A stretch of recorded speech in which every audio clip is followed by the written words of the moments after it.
আসসালামু আলাইকুম প্রিয় ভাইরা।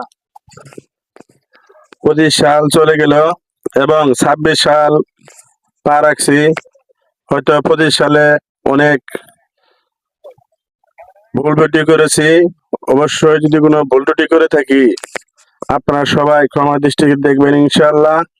এবং 26 সালের দিনের শুরুতে যেন আমরা ভালো কিছু করতে পারি, সবার সাথে সম্মান নিয়ে চলতে পারি, সবাইকে সম্মান দিতে পারি। এই জন্য আপনারা সবাই ভালো থাকবেন এবং দোয়া করবেন আমার জন্য, যেন আমাদের 26 সাল অনেক ভালো যায় ইনশাআল্লাহ। এবং সবার কাছে আমি ক্ষমা চাচ্ছি যদি কোনো ভুল ত্রুটি হয়ে থাকে। অবশ্যই আল্লাহর রাস্তায় আমাদেরকে ক্ষমা করে দিবেন এবং দোয়া করবেন ইনশাআল্লাহ। এবং আমার এই ভিডিওটা আপনার সামনে যদি চলে যায় অবশ্যই একটা লাইক কমেন্ট করে দেবেন, কারণ অনেক সময় মিথ্যা বলি কিন্তু আজ আমি সত্য বলতেছি। এই লাইক কমেন্ট ধরে ধরে একটা কমেন্ট ধরে ধরে আপনার পরিবারে চলে যাবো ইনশাআল্লাহ এবং আপনার পরিবারে ভালোবাসা দিয়ে আসবো ইনশাআল্লাহ। বিশ্বাস রাখেন।